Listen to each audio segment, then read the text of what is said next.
I'm really looking forward to having my one-to-one discussion with Sister Masuma Jafar. Assalamu alaikum. Walaikum salam wa rahmatullah. I wanted to pick your brains again. I wanted you to hopefully inform me and the viewers of who defines the gender roles in Islam. Like who defines what it means to be a woman or a male? Where does this come from?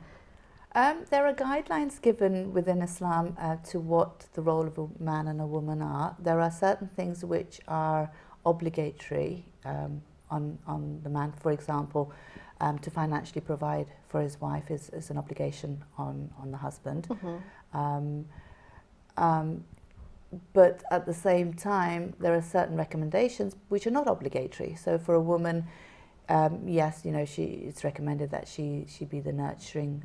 She plays the nurturing role. She looks after the house, but it's not an obligation. So if I choose to do the housework or to cook for my family, I can actually ask my husband for payment for that, or I can actually ask him to get a maid. That is my right as a Muslim woman, because I don't have to do those things.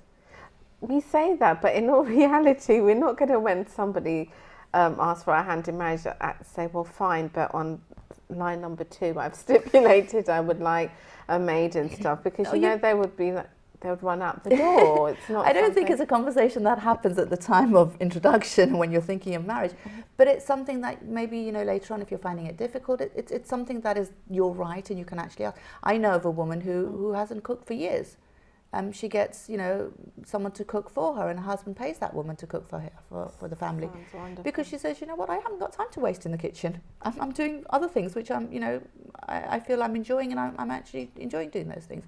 So I'm not saying every woman should do that. I was going to say, get your pens out to make a note of that. But so what are our female roles, and do you feel comfortable with it? Honestly, do you feel comfortable with what Allah has decreed and then what we are told? Because sometimes, they don't marry up. I feel very comfortable with the Islamic roles that have been defined for me. Which is be nurturing. What if you're not nurturing? I am. So no, but again, the thing is, it's recommendations. It's not obligations. Okay. So again, if if I'm not comfortable in this role, then I can sit down with my husband and have a discussion, have a conversation, and decide where we're going to go forward with this. Okay. I feel as a Muslim woman, I have so many rights within Islam. I have the right to be respected. I expect when when men talk to me, they talk to me with respect. That is my right. I tell my friends that I'm a feminist, but from the perspective, you can't say that as a Muslim. No, that's the thing. I am a feminist, but I'm a feminist with the rights that God has given me. Exactly. I don't want to be like a man. I don't see why I don't want to do.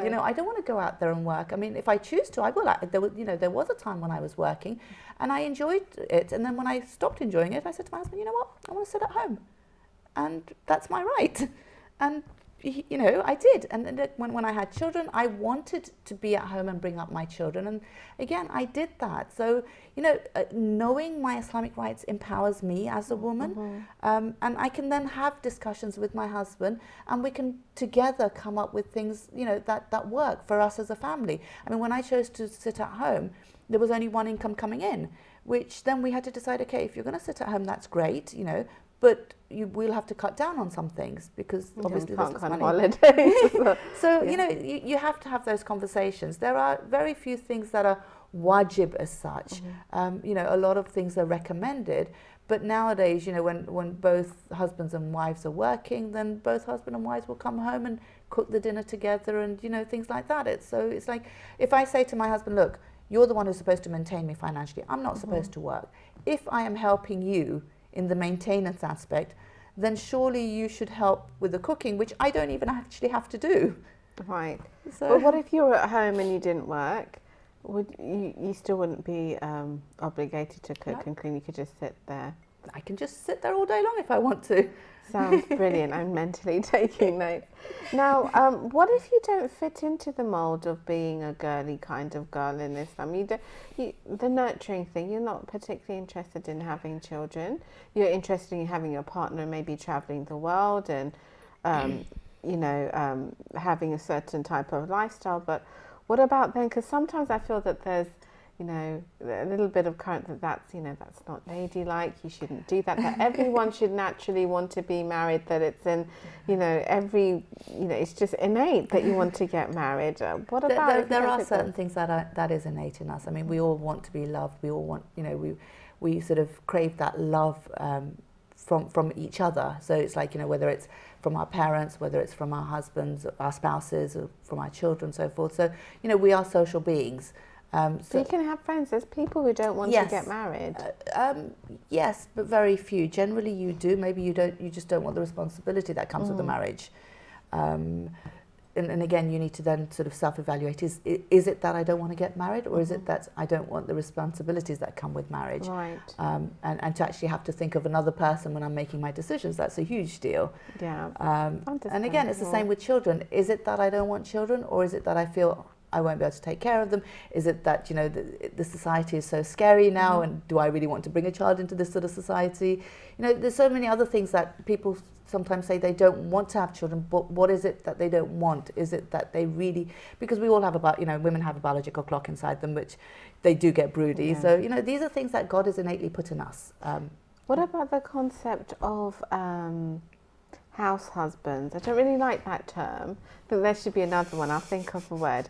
But, do we look down upon that? Because I personally think it's a great thing if, you make a decision. I think if it's a decision that you two have made together, and, the wife has said to her husband that I am,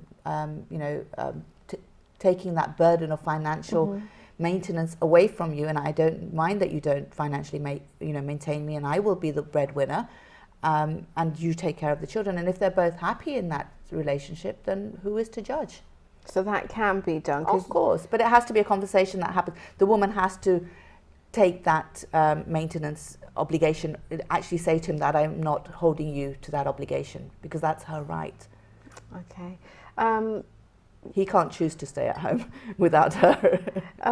Is there anything that you feel that isn't ladylike for for example, some sports? Do you feel that I don't think Islamically so. there might be some I issues? think you're asking the wrong person. I grew up with two brothers, and I was very tomboyish when I was growing up, and I did all the sports that were out there. And we actually didn't have a girls' football team, and I set one up because I thought it was unfair that the boys had a football team and the girls didn't. From an Islamic perspective, no. I think as long as your hijab is maintained, as long as your values are maintained, Islamic values are maintained, what's to stop you? So why do people have this image? Well, non-Muslims have an image, and even some Muslims, that we should be little dainty fairies, and we should be seen but not heard, or even not seen and not heard.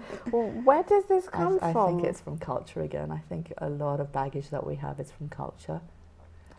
How do we break down those walls? I think we are. I think, a lot of the youngsters are not just sitting there and accepting it. And again, I think knowing what Islam says empowers you. And as a child, if you go up to your parent and you say, but Islam doesn't say I can't play football, and, as long as I'm in hijab and I'm not doing anything un-Islamic, why is there a problem with it? I feel that there still is. If you're a feisty woman or girl, then you're very vocal and you're out there. I do sometimes see people kind of.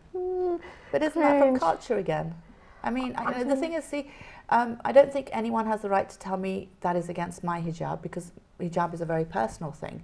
As long as I am fully covered, and as long as I am not, doing something that would be obviously, attracting the opposite sex. I have a right to my opinion. I have a right to a voice. That is my choice. And do you think that some males may feel intimidated by that, and that's why we have these gender roles? Maybe. Probably. But see, again, it's a very individual thing. I mean, if you look at the role models that we had, like Bibi Fatima alayhi salam, Bibi Zainab alayhi salam, they never actually spoke out unless there was absolutely a need to. So, they maintained their hijab in such a way that, we're told that no one heard their voices. But when it came to it, they were so confident in themselves that when they had to, you know, she stood in front of the whole court of Yazid and spoke so eloquently, and you know, without sort of, you know, if you imagine the way we culturally keep our girls sort of, you know, you can't speak, but we don't give them the confidence so that if they ever had to, they would be able to. You know, so it's like it shows you can have the confidence without having to, you know, be out there all the time. So again, it's a very, I think it's a very, it's a balance. It's about sort of making sure that our girls are confident, making sure that they know what the baseline of hijab is, and then giving them the confidence to be able to do what they think is right according to, you know, their understanding of Islam. As always, a fascinating discussion. I always come away with something. I hope our viewers have as well. I really look forward to speaking to you and seeing you on our next episode.